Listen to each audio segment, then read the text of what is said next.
인간의 마음은 측량할 수 없는 보고입니다. 인간의 마음을 잘 개발하면 위대한 성취를 이루어갈 수 있습니다. 그러나 잘못 개발하게 되면 흉악한 도구가 되기도 하고 또 무용지물이 되기도 하는 것입니다. 하나님께서는 인간을 만드신지라 인간의 마음의 가능성을 너무나 잘 알고 계십니다. 창세기 11장에도 노아의 후손들이 신할 경지에 모여 그들이 함께 바벨탑을 쌓아 하늘에 닿게 하고 그들의 이름을 내고자 했을 때 여호와께서 내려와 보시고 이렇게 말씀하셨습니다. 여호와께서 가라사대 이 무리가 한 족속이요 언어도 하나이므로 이같이 시작하였으니 이후로는 그 경영하는 일을 금지할 수 없으리로다.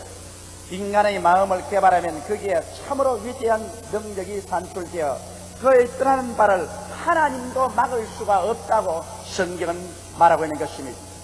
그럼 어떻게 하면 여러분 이 위대한 하나님의 선물인 인간의 마음을 우리가 개발해서 우리의 생활 속에 영혼이 잘됨같이 범사에 잘되며 강건하게 일생을 살고 천국까지 올라갈 수 있겠습니까?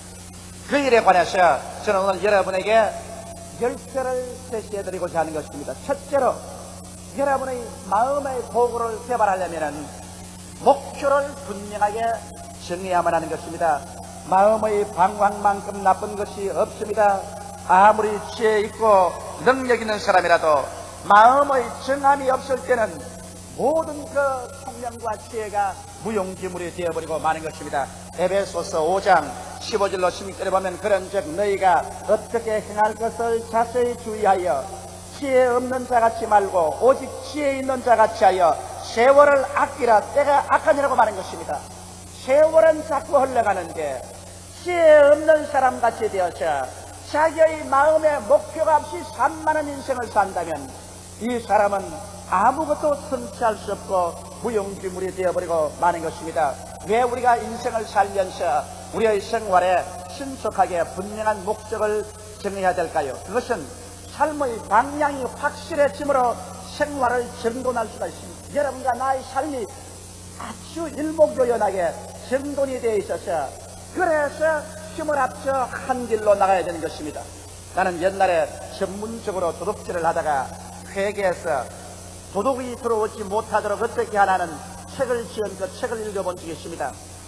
그게 그 도둑이 하는 말이 언제든지 도둑이 집에 들어가면 현관의 신발장을 먼저 살펴본다고 말했었습니다. 신발이 아주 가지런히 정리되어 있으면 돌아간다는 것입니다. 그 가정에 들어가봤자 훔칠 것이 없다는 것입니다.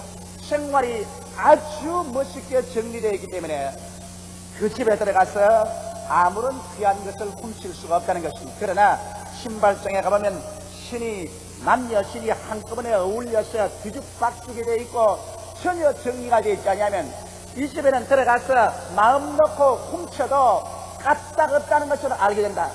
그렇게 기록해 놓은 것을 보았었습니다.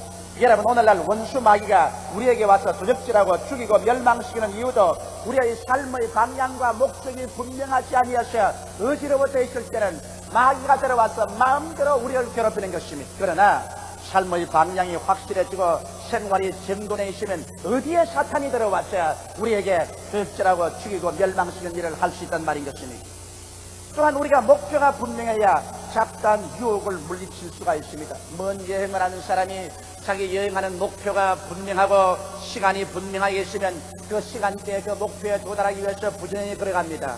길거리에 아무리 아름다운 꽃이 있어도 그 꽃에 유혹되어서 앉아있지 아니하며 길을 걸어가다가 아무리 맑은 시냇물이 있고 경치 좋은 곳이 있다고 해서 그곳에 들어가서 앉아서 세월 가는 줄 모르고 쉴 수는 없는 것입니다. 목표가 분명하고 시간이 분명하면 일로 그 목표를 향해서 나가기 때문에 가는 길에 여러 가지 유혹이 다가와도 그 유혹에 끌려 들어가지 않습니다. 그러나 목표가 분명하지 않은 사람은 산자수려한 곳에 가다가 여러 가지 유혹이 있으면 그곳에 들어가서 한 달도 두 달도 묵고 노는 것입니다. 그렇게 해서 그 사람은 아무것도 이루지 못하는 것입니다. 인생도 똑같은 것입니다. 인생의 목표가 분명하면 이 세상에 허무한 일에 시간을 소모하지 않습니다. 이 세상에 험난하고 방탕하고 쓸데없는 일에 마음을 두고 그것에 몸을 던져서 자기의 인생을 망치는 그러한 일을 전혀 하지 않게 되는 것입니다. 어떠한 유혹이 다가와도 그런 유혹을 다 단호하게 물리치고 자기 목표를 향해서 일직선으로 나아갈 수가 있는 것입니다. 목표 없는 사람은 마음속에 심한 유혹이 다가오고 사람들이 꿰면 그것에 끌려가지 아니할 수가 없는 것입니다. 왜냐하면 자기가 그것을 물리칠 만한 마음의 자세가 되어 있지 않기 때문인 것입니다. 또한 목표가 있어야 성취 유혹이 승인하는 것입니다. 등산하는 사람이 올라갈 산꼭대기가 분명해야 올라가보자고 하지, 올라갈 산꼭대기도 없는데 등산을 하려면 힘이 들어 견딜 수가 없는 것입니다. 인생도 목표가 분명해야 할 수 있다, 하면 된다, 해보자, 백절불굴의 용기를 가지고 실전팔기하면서 일어나 나갈 수 있는 성취 유혹이 승인하는 것입니다. 그뿐 아니라 목표가 있어야 전심전력을 기울여서 실력이 개발될 수가 있는 것입니다. 우리에게는 감추인 실력이 있습니다. 그 감추인 실력은 평소에는 나타나지 않기 때문에 어떠한 실력인지 알 수가 없습니다. 그러나 목표를 설정하고 그것을 달성하기 위해서 총력을 기울이다 보면 자기도 생각하지 못하는 희한한 기능이 자기 속에 있는 것을 알게 되고 깜짝 놀라게 됩니다. 감추인 여러 가지 지혜와 재조가 넘쳐나서 그 목표를 도달할 수 있게 하는 큰 실력 개발이 이루어지게 되는 것입니다. 이렇게 해서 목표에 점점 도달하게 되면 그 성공이 가져오는 기쁨이 마음속에 충만하고 자신이 생겨납니다. 인생에 자신을 잃은 사람들은 목표를 설정하여 일을 해서 성공을 맛보지 못하기 때문에 자기 자신이 없습니다. 이러므로 늘 나는 못한다, 나는 할 수 없다, 나는 안 된다는 무기력증에 빠져서 자기 비하를 하고 사는 것입니다. 그러나 목표를 설정하고 그것을 성취해 나가는 사람은 어깨가 똑바로 펴고 등뼈가 바로 서게 되며 걸음걸이도 자신이 있게 되는 것입니다. 왜냐하면 성공에 대한 기쁨과 확신이 그 마음을 점령하기 때문에 자존심을 가지고 기쁨으로 살아갈 수가 있는 것입니다. 이러므로 여러분에게 감추인 그 귀한 능력을 개발하기 위해서는 적고 큰 목표를 신속히 설정하여 그 목표를 향하여 일로 매진하는 이와 같은 삶을 해야 자기 개발을 이루어갈 수가 있는 것입니다. 둘째로 우리가 마음속에 분명히 가지고 있어야 될 것은 마음의 꿈을 품고 살아야만 되는 것입니다. 여러분, 우리가 꿈이라고 말하면 그 막연한 소리 하지 말라고 말하겠지만 성경은 꿈에 대해서 굉장히 심각하게 말하고 있는 것입니다. 꿈이 없는 백성은 망한다고 말하는 것입니다. 흥하고 망하는 정도로 중요한 비중이 꿈에 있는 것입니다. 왜 그렇게 마음의 꿈이 중요할까요? 목표가 이루어진 꿈을 가슴에 품습니다. 마치 암탉이 계란을 품듯이 목표가 이루어진 모습을 가슴에 꽉 품고 있으면 그 꿈이 목표를 향하여 여러분의 모든 능력을 동원시켜서 이끌고 가는 것입니다. 여기에는 신기한 힘이 있는 것입니다. 우리가 꿈을 이끌고 가는 것이 아니라 꿈을 품고 있으면 꿈이 여러분이 상상할 수 없는 희한한 길로 이끌어 가주는 것입니다. 왜냐하면 믿음은 곧 꿈의 산물입니다. 성경 말씀하기를 내 믿음대로 될지라고 말했는데 믿음이라는 것이 우연히 생겨나지 않습니다. 마음의 꿈을 품으면 꿈이 믿음을 산출합니다. 암탉이 병아리를 품으면 계란이 나오듯이 우리가 꿈을 품으면 믿음이 산출해 납니다. 아브라함의 나이 100살이 되고 사라의 나이 90이 되었을 때 어린 아들을 낳겠다고 하나님 말씀하실 때 아브라함도 웃었고 사라도 웃은 것은 기가 막힌 일인 것입니다. 그들의 마음속에 믿음이 생겨나지 않았었습니다. 그러나 아브라함을 밤중에 잠에서 하나님이 깨워 일으켜서 천막에서 나와서 밤에 하늘의 별들을 헤아리는 것입니다. 아브라함이 잔뜩 별들을 헤아리다 나니까 하나님께서 말씀하기를 내 자손들이 저 하늘의 별들같이 많을 것이라고 말했습니다. 아브라함은 즉시로 그 별들처럼 많아진 자기 자신의 꿈을 마음속에 받아들이자마자 성경은 그 다음 구절에 말하기를 아브라함이 저를 믿음에 하나님이 그를 의롭다 하였다고 말하는 것입니다.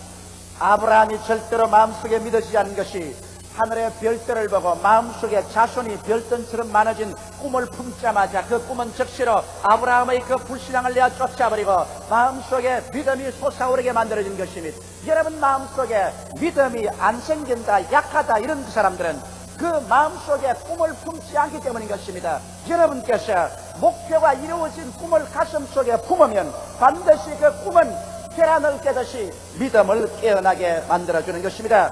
또한 꿈의 세계는 창조의 세계인 것입니다. 로마서 4장 17절에 보면 기록된 바 내가 너를 많은 민족의 조상으로 세웠다 하심과 같으니 그의 믿은 바 하나님은 죽은 자를 살리시며 없는 것을 있는 것 같이 부르시는 이시라고 기록하고 있는 것입니다.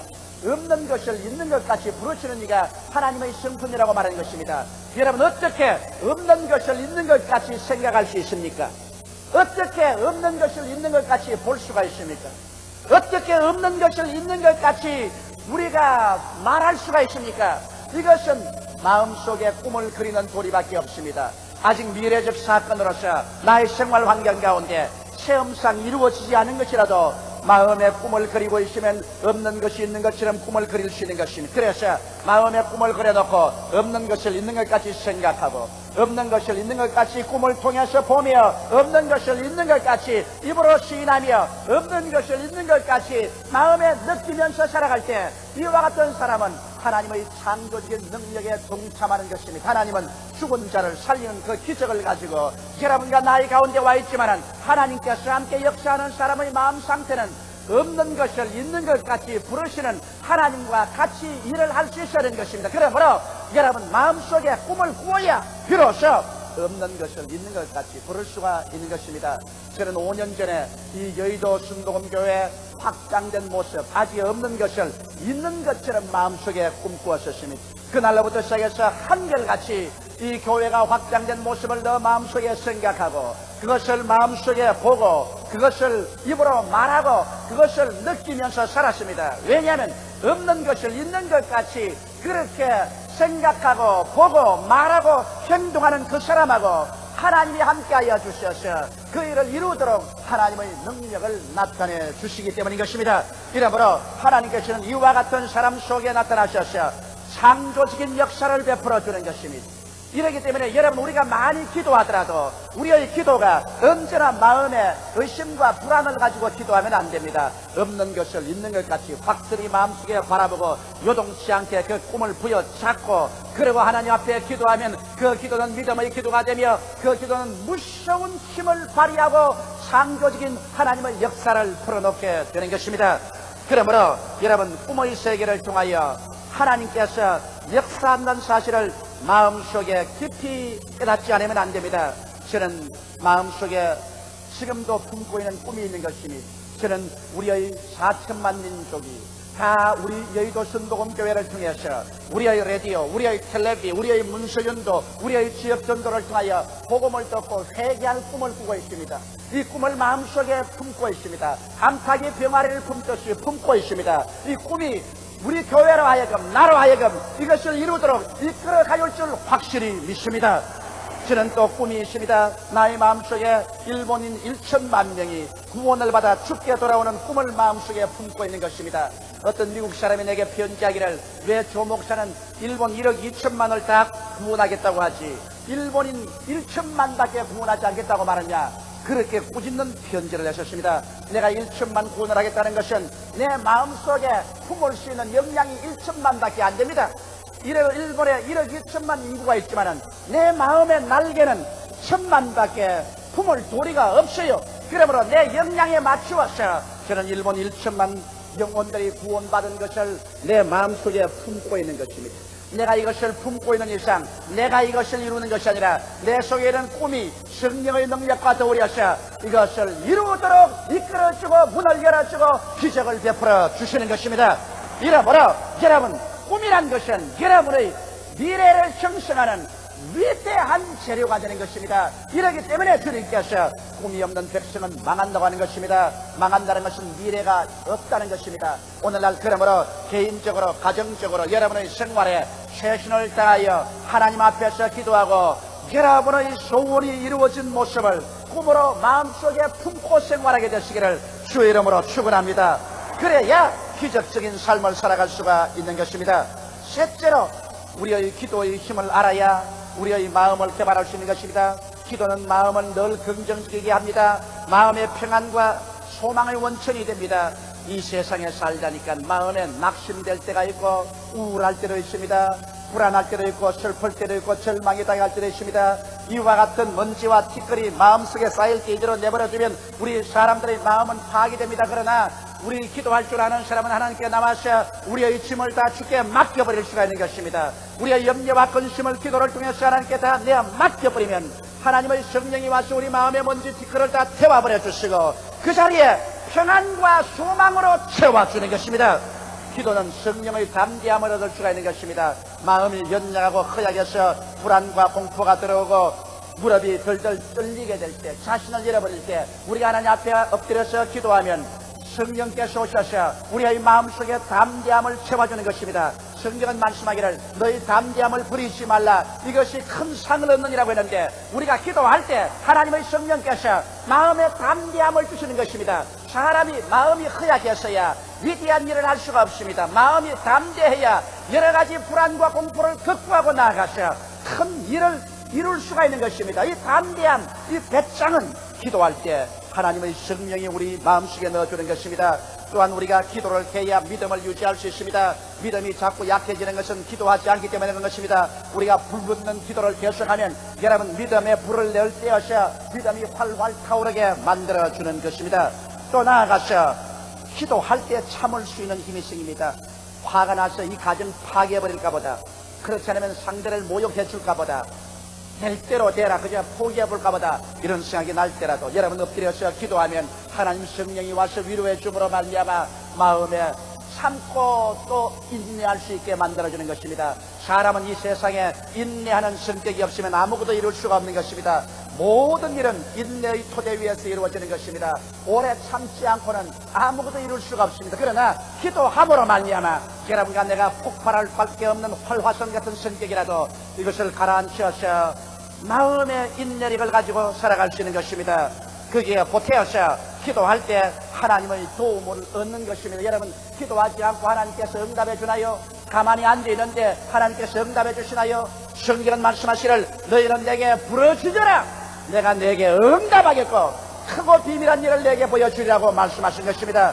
예수님께서도 무엇이든지 내 이름으로 내게 구하면 내가 시행하리라고 말씀하신 것입니다. 이렇기 때문에 우리가 하나님께 나와서 구해야 됩니다. 성경은 너희가 없는 것은 구하지 아니함이라고 말한 것입니다. 기도해야 하나님께서 우리 기도를 들으셔서 기도를 따라 우리의 생활 가운데 나타나서 그 능력 있는 팔을 뻗쳐서 문제를 해결하고 응답해 주시는 것입니다. 어떠한 사람이 제게 이런 질문을 했었습니다. 다른 교회는 기도할 때도 점자리 하는데 왜 여의도 순복음 교회는 그렇게 떠들고 꽉쳐서 기도를 하느냐 그랬었습니다.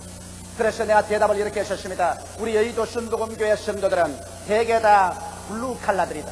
다 중산층 이하의 사람들이다. 이러므로 중산층 이상은 자기가 잘났다고 해서 점잖을 빼지만은 우리 교인들은 점잖을 뺄 아무 거리가 없다. 하나님께 나오면 있는 그대로 부르짖어 기도하는 것이다. 그리고 또 오랫동안 시집살이 고생하다가 친정에 오면 아버지 어머니 잡고서 통곡을 하고 울 때도 있지 않은 이 세상살이의 고통과 괴로움이 많을 때 하나님 앞에 와서 고함쳐 울지 않고 누구 앞에 와서 고함쳐 울겠는가? 시장가에서 울면 미쳤다고 하지 않겠는가? 울 자리가 그렇게 만만한가? 그러나 하나님 성전에 와서 아버지 앞에 마음 터놓고 울 수 있는 것, 이 얼마나 큰 축복인가? 그리고 또 우리가 진짜로 열심히 소원하면 간절히 간구하지 않은가? 우는 애기에 젖준다는 말이 있는데 하나님 앞에도 간절히 구하고 매달리는 자에게 하나님께서 응답을 해준다. 제가 그렇게 대답한 적이 있습니다. 여러분, 그러므로 기도는 열심으로 애써서 땀을 흘리며 부르짖어 기도해야 될 것인 것입니다. 넷째로 우리가 마음을 개발하려면 최선의 노력을 다해야만 되는 것입니다. 성경에도 예수께서 구하라 주실 것이요 찾으라 찾을 것이요 문을 두드리라 열릴 것이라고 말하는 것입니다. 여기에는 3박자를 합쳐야 된다는 것입니다. 열심히 구하고 그리고 열심히 구해서 찾으면은 찾고 난 다음에는 그러면 이것을 열심히 개발하는 것입니다. 공중에 나는 새를 보라. 혹시 또 심지 아니하고 거두어들이지도 아니고 창고에 모으지 않아되 하나님께서 저를 다 먹이신다고 했는데, 여러분, 공중에 나는 새가 나무에 가만히 앉아있는 새가 아닌 것입니다. 공중에 나는 것은 열심히 날라다닙니다. 방학 안에도 날라 찾아가고 힘 매는데도 날라 찾아가고 그저 곡간에도 날라 찾아가고 부지런히 날라다니는 새를 먹이겠다고 그랬지, 나무가지에 앉아서 조는 새를 보라. 그렇게 주님께서 말씀하지 않으셨습니다. 여러분, 우리가 하나님께 축복을 받고 우리 마음을 개각하려면 열심히 하고 애를 써서 자기의 최선을 다해야 되는 것입니다. 인류를 구원하시기 위하여 하나님께서는 최선을 다하셨습니다. 가만히 앉아서 인류 구원을 도모한 건 아닙니다. 그 아들 예수 그리스도를 동정녀 마리아에 잉태하게 하셔서 인간으로 태어나게 하시고 성육신하였으니 지상생활의 모든 희노애락을 다 경험하게 하시고 그 위에 십자가에 못 박혀 몸짓고 피 흘려 경험할 수 없는 극한 상황의 고통을 당하게 하셨으며 무덤에 장사지나 사흘 동안 적막강선을 지내다가 부활해서 승천하는 하나님으로서의 최선을 다한 일을 하셨기 때문에 그 열매를 통해서 인류 구원의 위대한 역사가 전개되게 된 것입니다. 또한 오병이어의 기적을 보더라도 가만히 있는데 하나님이 기적을 베풀어서 남자만 5,000명, 부녀자 9만 명을 먹이고 12바구니 남게 하지 않으셨습니다.